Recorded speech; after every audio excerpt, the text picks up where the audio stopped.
Everyone, I hope you are doing fine and staying hydrated. तो ESIC UDC के notification को लेके काफ़ी ज़्यादा क्योस है।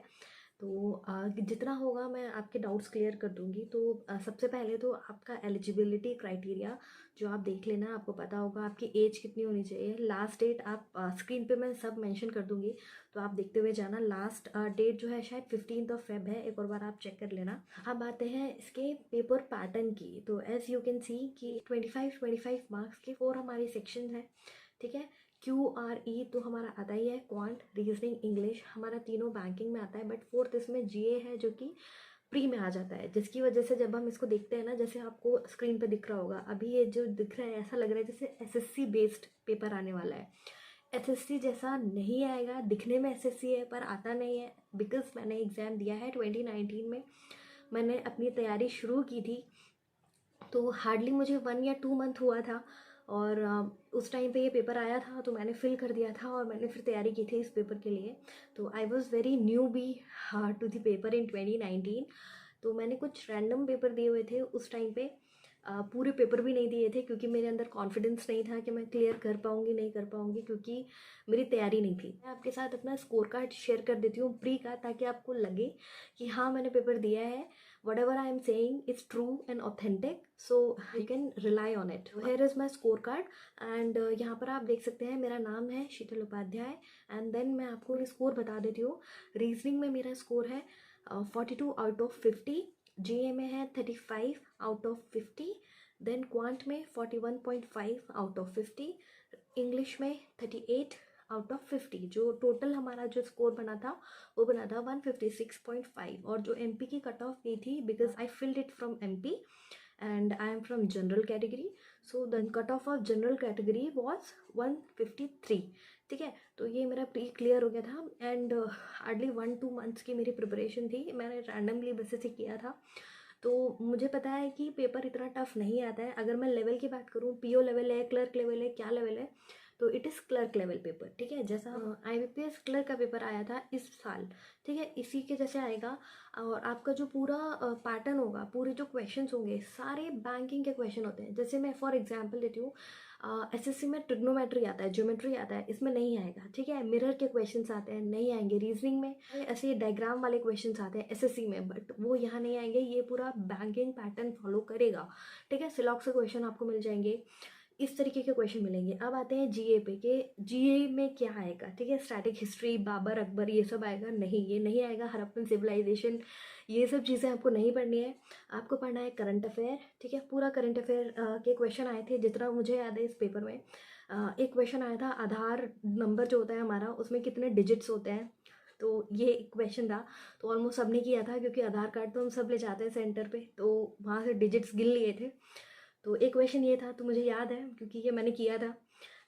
एक क्वेश्चन और आया था हाल ही में, उस टाइम पे कपिल शर्मा को कोई अवार्ड मिला था, तो उससे रिलेटेड एक क्वेश्चन आया था। एक क्वेश्चन था कि अभी हाल ही में आंध्र प्रदेश की राजधानी किसको बना रहे हैं, कैपिटल क्या बनाने की तैयारी में है, इस तरीके का कुछ क्वेश्चन था। एंड मतलब जितना भी मुझे याद है, इसरो का हेडक्वार्टर आया था, एक क्वेश्चन वो था। तो इस तरीके के क्वेश्चन है जो मुझे अभी रैंडमली याद है, और ये आए थे, आई एम श्योर, क्योंकि मैंने क्वेश्चंस किए थे। And you can see my score, it's 35। क्योंकि ये मेरे स्टार्टिंग का पेपर था, तो मुझे याद है मैंने सबसे पहला पेपर दिया था FCI का, देन सेकेंड पेपर मेरा ये पड़ा था ESIC UDC, and third I think EPFO SSA वाला पेपर था। तो ये सब तीनों पेपर थे, और तीनों के प्री मेरे क्लियर थे। तो आई वॉज प्रिटी श्योर, मैं काफ़ी हैप्पी थी उस टाइम पे, तो मुझे बहुत सारी चीज़ें याद हैं। हाँ, तो स्कोर कार्ड मैंने दिखा दिया आपको। अब मैं आपको मेंस का स्कोर कार्ड दिखा देती हूँ। मेंस के स्कोर कार्ड में जो मेरा स्कोर है, देख लीजिए, अराउंड 100 है। बट जो कट ऑफ गई थी for clearing the mains for general, it was 118 something, ठीक है। 118 वाज अराउंड कट ऑफ थी। तो 18 नंबर बहुत पीछे थी मैं, but I was quite happy, क्योंकि मैं उस जर्नी में स्टार्ट किया था मैंने, और इतनी कम जर्नी में I was happy, I was satisfied कि ठीक है कर लेंगे, ये फील्ड में कर लेंगे। तो आई होप ये वीडियो बहुत ज़्यादा वैल्यू ऐड कर दिया होगा आपकी प्रिपरेशन में, और आपको थोड़ा क्लियर पिक्चर पता चल गया होगा कि किस तरीके का पेपर आएगा। SSC नहीं आने वाला है, पूरा बैंकिंग आने वाला है। स्पीड, यस, स्पीड आप बहुत ज़्यादा रखिएगा, स्पीड आपको बढ़ानी है। बहुत टफ क्वेश्चंस नहीं आएंगे, बहुत इजी से क्वेश्चंस आते हैं, वो वैसे भी आप अंदाज़ा लगा सकते हो, कट ऑफ इतनी ज़्यादा जा रही है तो पेपर इजी आने वाला है इसका, ठीक है। और जितनी भी लास्ट ईयर की कट ऑफ थी तो आप लगभग लगभग उतना ही मान के चलिए इसको, क्योंकि कंपटीशन राइज हो रहा है, तो फिर भी आप कोशिश करिए कि आप उतना मॉक टेस्ट में पहुंच पाएँ। एंड एक और इशू है जो मुझे सबसे ज़्यादा देखने को मिला है कि हमारा एग्ज़ाम सेंटर कहाँ होगा। अगर हम किसी और स्टेट से फॉर्म को फिल करते हैं तो क्या हमको प्री और मेंस देने उस स्टेट में जाना पड़ेगा, हमारा सेंटर वहाँ पड़ेगा? तो ऐसा वाला सीन नहीं है, ये पूरा एसबीआई वाला पैटर्न है। जैसे एसबीआई में भी हमको अपने स्टेट से अपने जगह पर रह के प्री और मेंस देने का मौका मिला था, सेम ईएसआईसी में भी यही चीज़ है, और लास्ट टाइम भी 2019 में भी सेम पैटर्न फॉलो हुआ था इनका।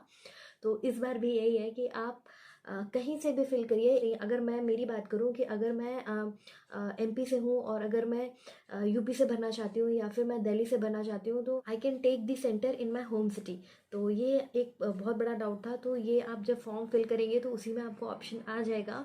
तो कोई इसमें कोई दिक्कत वाली बात नहीं है, आपको जहाँ से फिल करना है आप वहाँ से फिल कर सकते हैं। और आपकी जो सिटी है वो आपकी होम सिटी रहेगी, यानी कि आपका जो स्टेट है आपको उसी स्टेट में बैठकर किसी भी स्टेट का पेपर आप दे सकते हैं। किस स्टेट से भरना चाहिए, किस स्टेट से फॉर्म फिल करना चाहिए। सो ये आप अपना कैलकुलेटेड रिस्क लो कि आपको क्या अपने लिए बेहतर लग रहा है, ठीक है। लोग क्या कह रहे हैं, लोग क्या कमेंट कर रहे हैं ग्रुप्स पे, व्हाट्सएप पे, यूट्यूब पे आप कमेंट्स देख रहे होंगे, कुछ लोग ऐसा करते हैं वैसा करते हैं, नहीं बिल्कुल नहीं। आपको अपना दिमाग चलाना है, because you have to work in that state ना। अब बहुत सारी चीज़ें इसमें मैटर करती हैं। इफ़ यू वांट जॉब, आपको चाहिए ही चाहिए, तो आपके लिए स्टेट मैटर नहीं करना चाहिए। मतलब मैं अपने एक्सपीरियंस से कह रही हूँ कि मेरे लिए स्टेट मैटर नहीं करती थी, क्योंकि मुझे जॉब चाहिए, ठीक है। तो मैंने पूरा कैलकुलेटेड रिस्क लिया था कि मुझे कहाँ ज़्यादा कॉन्फिडेंस आ रहा है। और तब आप ज़्यादा वैकेंसी देखते हो ना, तो पता नहीं मेरे साथ ये चीज़ थी कि मेरा ना कॉन्फिडेंस बूस्ट हो जाता था कि इतनी वैकेंसी में तो मैं कर लूँगी। तो अब आप अपने हिसाब से देखो कि आपको क्या सूटेबल लग रहा है। आपके स्टेट में कम वैकेंसी है, डाल दो किसी ऐसे स्टेट से कि फिर आपका मन ना करे जाने का, ऐसा नहीं है। ऐसा स्टेट ऑप्ट करो जिसमें आप कर भी पाओ आगे, ठीक है। It's a very good opportunity, क्योंकि इस साल में सबसे पहला पेपर ईएसआईसी यूडीसी का होने वाला है। So you have to be more focus, right. और पेपर इतना टफ नहीं आएगा, एसएससी लेवल बिल्कुल नहीं आएगा। I hope I have cleared some of your doubts regarding the pattern of the paper, the level of the paper, regarding your exam center, and I have shown you my scorecard also. So hope it was a very beneficial video for you.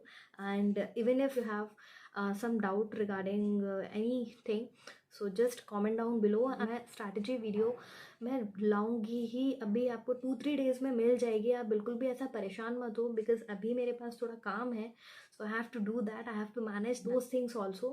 So just bear with it, and आएगी यार video, क्यों नहीं आएगी, I'll share everything, ठीक है। And till then keep preparing and have positive vibes. Bye.